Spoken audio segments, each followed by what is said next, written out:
ፊልሙ የሚጀምረው ክሌር ፒተርሰን በተባለች ሴት ሲሆን ባሏ ጋሬት ከጸሐፊው ጋር ሲማገጥ ከተያዘ በኋላ ልትፈታው ጫፍ ላይ ደርሳለች። ከቤት ተባርሯለች። ይህም በእነሱና በልጃቸው ኬቪን መካከል መቃቃርን ይፈጥራል። የክሌር የቅርብ ጓደኛ ቪኪ ላንሲንግ ከጎኗ በመቆም የፍቺ ወረቀቱን በአስቸኳይ እንድትፈርምና ጋሬትን ለዘለቄታው እንድትተወው ትወተውታለች። ለኬቪን ልደት ጋሬት ለእራት ይመጣል። በሳን ፍራንሲስኮ ከሚያደርገው የሥራ ጉዞ ቀጥሎ ክሌርንና ኬቪንን ለአሳ ማጥመድ ጉዞ ይጋብዛቸዋል። ይህም የዝሙት ታሪኩ የተፈጸመበት ቦታ ነበር። ክሌር ግብዣውን ውድቅ ብታደርግም ኬቪን ከአባቱ ጋር እንዲሄድ ትፈቅዳለች። በክህደቱ አሁንም በጣም ተጎድታለች። አንድ ቀን ክሌር ኬቪንን ይዛ ለመውጣት እየተዘጋጀች እያለ የጋራዥ በራቸው ይጨናገፋል። ክሌር ለመግፋት ስትሞክር ኖህ ሳንድቦርን በሚባል ወጣት ትረዳለች። እሱ በዊልቸር የምትሄደው የክሌር ጎረቤት የወንድም ልጅ ነው። ኖህ የጋራዥ በሩን ለመጠገን ይረዳ ዘንድ ከኬቪን ጋር ወደ ሃርድዌር መደብር ይሄዳል። እነሱ ከሄዱ በኋላ የኖህ አጎት ለክሌር እንደነገራት የኖህ ወላጆች ባለፈው ዓመት እንደሞቱና እሱ አሁንም በሐዘን ውስጥ እንዳለ ነው። ልጆቹ ወደ ሃርድዌር መደበሩ ሲሄዱ ኬቪን ኖህ እሱ የሚማርበትና ክሌር አስተማሪ በሆነችበት ሁለተኛ ደረጃ ትምህርት ቤት ሊገባ እንደሆነ ያውቃል። ዕቃዎቻቸውን ከገዙ በኋላ ኬቪን እዚያ የምትሰራውንና አሊ ካላሃን የምትባለውን የትምህርት ቤቱን ልጅ ያስተውላል። ይወዳታል። ነገር ግን ባጠገቧ ሲሆን በጣም ይጨነቃል። ኖህ ሄዶ እንዲያነጋግራት ያበረታተዋል። ኬቪን ለመክፈል ሲሄድ ኖህ ራሱን ለአሊ ያስተዋውቃል። ከጥቂት ጊዜ በኋላ በጄሰን ዚመር በሚመራው የስኬትቦርድ ተሳፋሪ 3 ወጣቶች ገብቶ በኬቪን ላይ በአሊና በኖህ ፊት ትንኮሳ ያደርጉበታል። አጎቱ ሆስፒታል በነበረበት ወቅት ኖህ ከኬቪን ጋር ብዙ ጊዜ ያሳልፋል። ክሌርም ከእሷና ከቪኪ ጋር ምሳ እንዲበላ ተጋብዘዋለች። ክሌር በትምህርት ቤት የጥንታዊ ስነ ጽሑፍ እንደምታስተምር ስትናገር ይህ ኖህ ሆሜርን እንዲጠቅስና ለኢሊያድ ያለውን ፍቅር እንዲገልጽ ያነሳሳዋል። ክሌር በዚህ በግልጽ ትደነቃለች። ቆየት ብሎ ኖህ ክሌር በሳጥን ውስጥ ያስቀመጠቻቸውን የሾሉ ረዣዥም ተረከዝ ጫማዎች ያስተውላል። እሷም ከቪኪ የተሰጣት ስጦታ መሆኑን ተነግረዋለች። ኖህ ጫማዎቹ ማራኪ ለመሆን ለሚጥሩ ሴቶች እንደሆኑና ክሌር ደግሞ መጣር እንደማያስፈልጋት ይናገራል። በጣም ደፋር ንግግር በመናገሩም ይቅርታ ይጠይቃል። ኬቪን እና ጋሬት በጉዟቸው ላይ ያሉ ክሌር ለመውጣት ትዘጋጃለች። በመስኮት ስታይ ኖህን በክፍሉ ውስጥ ራቁቱን ታይዋለች። እሱ ስታየው ያስተውላታል። እሷ ግን ከመጋረጃው ጀርባ ትደበቃለች። ክሌር ከቪኪ ከጓደኛዋ ኢታን እና ከእሱ ጓደኛ ሲፒ ጋር በአንድ ምግብ ቤት ውስጥ አብረው ለመዝናናት ይወጣሉ። ሲፒ ለክሌር የጥንታዊ ስነ ጽሑፍ ፍቅር ስድብ የሚሰነዝርና ሐሳቧን ስትከላከል ተስፈንጣሪ ብሎ የሚጠራት ብልሹ ሰው ነው። እንዲሁም አስተናጋጇን በአይኑ ሲያጠና ታይዋለች። ክሌር ምግብ ቤቱን ትታ ወደ ቤት ትመለሳለች።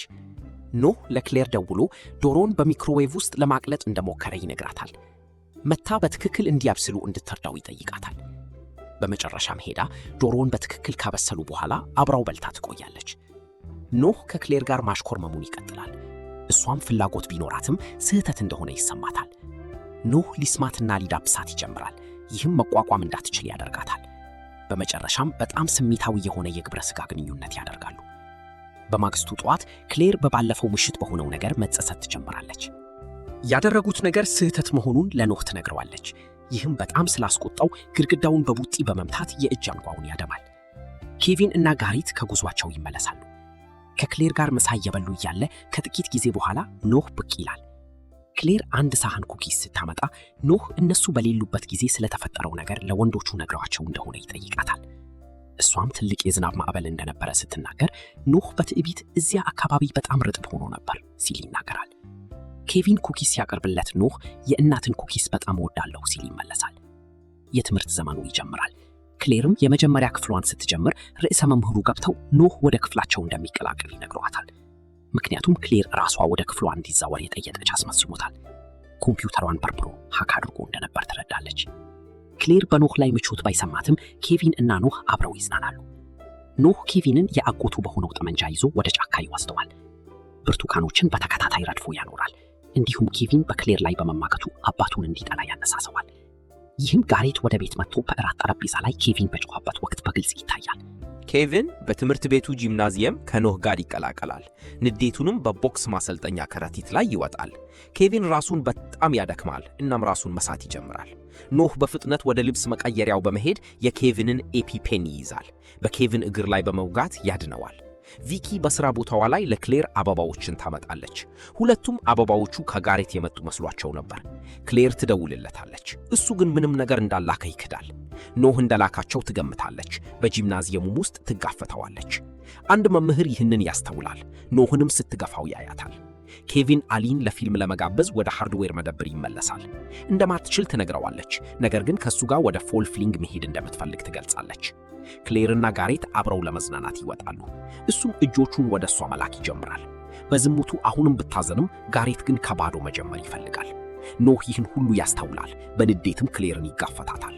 በማግስቱ ጠዋት ኬቪን ሲጋፈቱ ያገኛቸዋል። አሁንም በወላጆቹ ላይ ስለተበሳጨ ከኖህ ጋር ወደ ትምህርት ቤት ይሄዳል።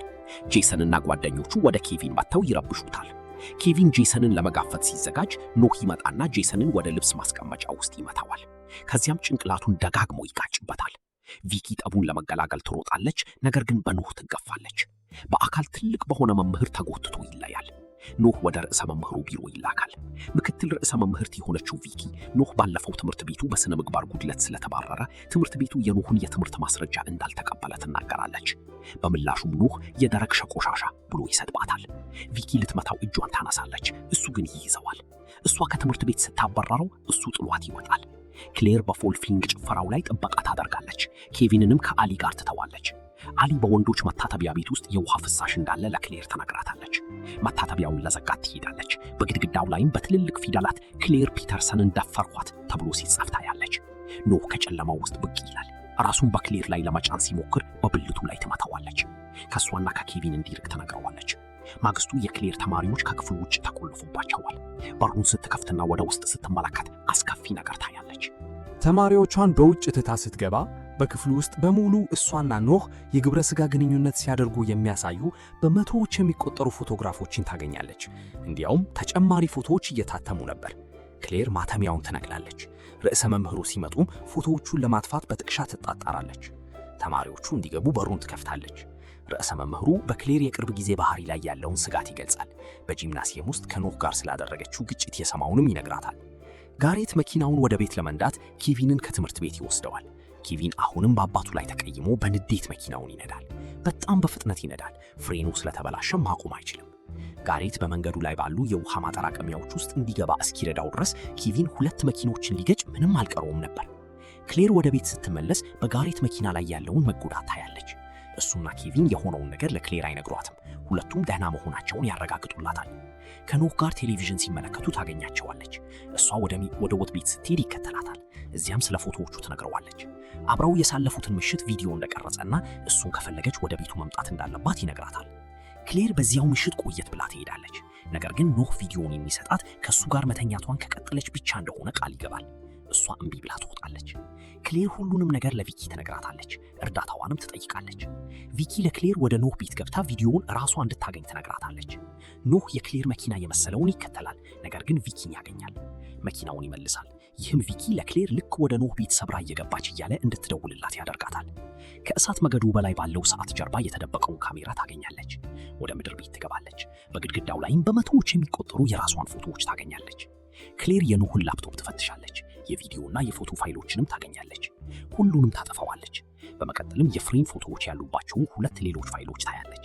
ይህም ኖህ የጋሬትን መኪናና የሚኒቫን መኪና ፍሬም የቆረጠው እሱ እንደሆነ ያሳያል። ክሌር ወደ ላይኛው ፎቅ ትመለሳለች። የኖህ አጎት ድንገት ሲመጣባት ትደነገጣለች። ወደ ቤቷ ትሮጣለች። ክሌር ከአንድ መርማሪ ጋር ትገናኛለች።